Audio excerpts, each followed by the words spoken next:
Plus que jamais, l'Assemblée nationale s'approche lentement mais sûrement de la clôture de la session parlementaire de septembre pour l'exercice 2024. À la séance plénière du vendredi 13 décembre, 2 matières ont été examinées, à savoir l'examen de 2 projets de loi d'habilitation du gouvernement et l'adoption du rapport synthèse des rapports de vacances parlementaires des élus nationaux. Dans son mot précédent le débat, le speaker de la Chambre basse du Parlement, le professeur Vital Kamerhe, soucieux de ne pas bloquer la machine gouvernementale pendant que le représentant du peuple sont en vacances parlementaires, a précisé qu'il est nécessaire de doter le gouvernement de certaines lois d'habilitation pour les matières urgentes afin de lui permettre de prendre des décisions idoines pour le bon fonctionnement de la nation. Nous avons reçu du gouvernement plusieurs projets faisant l'objet de lois d'habilitation. Nous avons en même temps, en tant qu'Assemblée nationale, lu la Constitution. Et nous savons que la loi d'habilitation, l'Assemblée nationale l'adopte pour ne pas bloquer le gouvernement pendant les vacances parlementaires.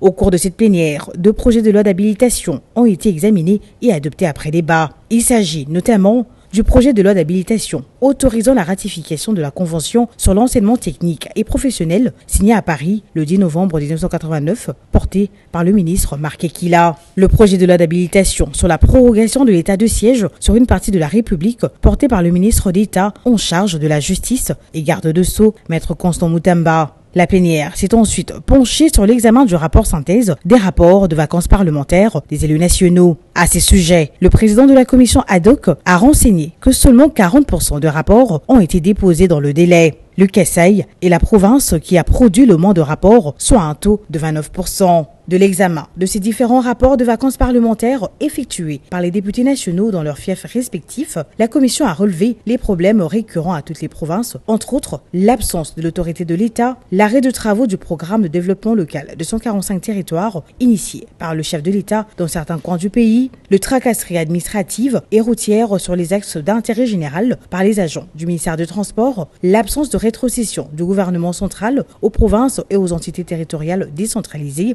le détournement des deniers publics, l'insécurité généralisée et tant d'autres. Ces rapports sont assortis de plusieurs recommandations. 1. Aux députés nationaux de s'appliquer pour une production des rapports des vacances parlementaires dans les délais réglementaires, soit 15 jours après l'ouverture de la session subséquente. 2. À la commission permanente suivi et évaluation de l'Assemblée nationale de s'approprier des conclusions du présent rapport pour un meilleur suivi et évaluation conformément au règlement intérieur. 3. Au bureau de l'Assemblée nationale de prendre à temps la décision portant mise en place de la commission chargée de l'exploitation des rapports des vacances parlementaires pour lui permettre de mieux produire les rapports synthèse. 4. D'intégrer dans les titres de voyage des députés nationaux la logistique nécessaire qui tienne compte des distances qui séparent les chefs-lieux des provinces respectives par rapport à leur circonscription électorale. 5. Enfin, organiser des séances d'échange d'expériences à l'intention des députés nationaux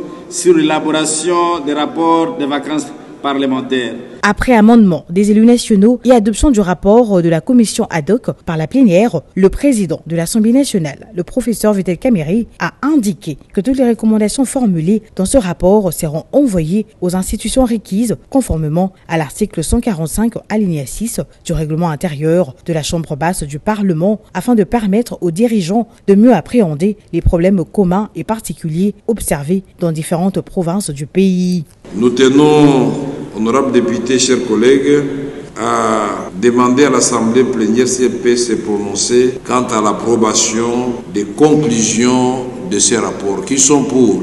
Qui sont contre? Qui s'abstiennent? Au vu du résultat de vote, l'Assemblée plénière approuve les conclusions du rapport synthèse.